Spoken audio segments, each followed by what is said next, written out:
So, like I mentioned, is this a solution or not? That do we go to new cities? Do we start from scratch? So there is no baggage of infrastructure issues, of governance, of interference from bureaucracy, politicians, vested interests which are there in existing cities, and it is difficult to do that. So do we really look at new cities? And if I could start with the lady in our panel, what are your views on this? You're never going to be able to achieve sustainable urban development if you don't have sustainable rural development, and if you don't provide the same kinds of amenities that we are talking about for urban areas in rural areas.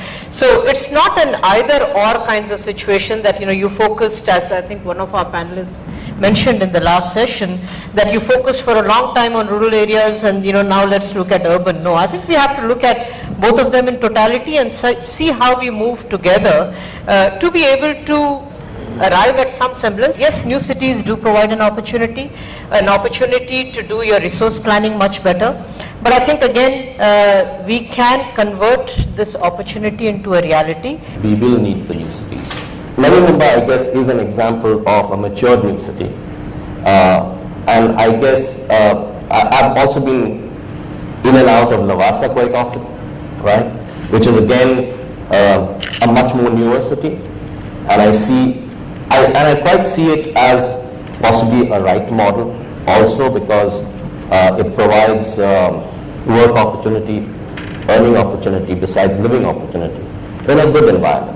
Navi Mumbai, it's a new city, but then every day they're digging up the roads for some reason or the other. Why can't it be planned? I mean, that's the whole problem, is why can't we plan it out better? Maybe since Lavasa or the Mahindra World City in Jaipur and Chennai are private developed, so they plan ahead a lot of things, which is not happening in sort of a government or the state government promoted cities, or whatever you may call it. In contrast to what we see in China, and if you see the figures, when in 1950, when India became a republic, India had 12% of its population in the villages. China had 12% and India had 17%. So we were much ahead of China comparatively. We all know China is an issue, but today China is more than 50-55%. And so when you compare these two, we see this comparison everywhere, and now there is no comparison as far as the infrastructure space is concerned. But the fact is that they have gone into making infrastructure before it is required. In India, it is the other way around. When the demand becomes unbearable and there is enormous pressure, then we look for funds and start planning for it. And then the whole process of implementation starts, which is many roadblocks that we see. The bugbear, the blind spot as far as India is concerned is the implementation, then even maintenance of what has been created, the service delivery standards to maintain. These are problems which accentuate when there is a heavy concentration of population in an area. At this stage, major economic activities are being planned in terms of new urban areas. The new manufacturing policy is talking about NMIJ. If you really look at closely the entire manufacturing policy, the center or heart of that policy is creation of that what we call NMIJ. Basically integrated township. Entire DMIC, there have to be 24 or 25 new cities. So I must congratulate Mahindra World City of taking this initiative or foresight of private sector integrated township development.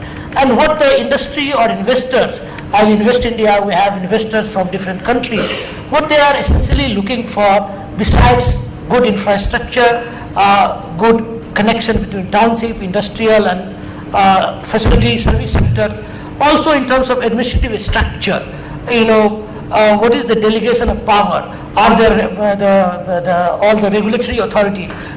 Do they have to go to individually for environment clearance? So the integrated township would be successful to the extent that besides creating physical infrastructure, social infrastructure, integrating the township with the workplaces.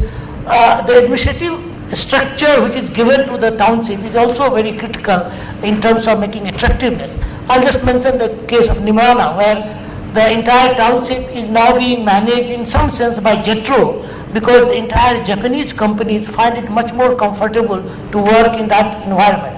Similarly, Korea is looking for its own township, China is looking for, so there is a need, and I'm very happy that Mahindra University is organizing this conference to share the experience in terms of what should be the way to go forward, how should you integrate, what project you should take first so that you maintain the financial viability, at the same time provide the best opportunities for those who want to invest in India. It is critical that we form these new cities, because I come from a company which finances people to buy houses. And what I see is we are seeing more and more people who are in that income bracket, which is that middle income bracket, finding it difficult to find properties where all the social and the relevant infrastructure is available.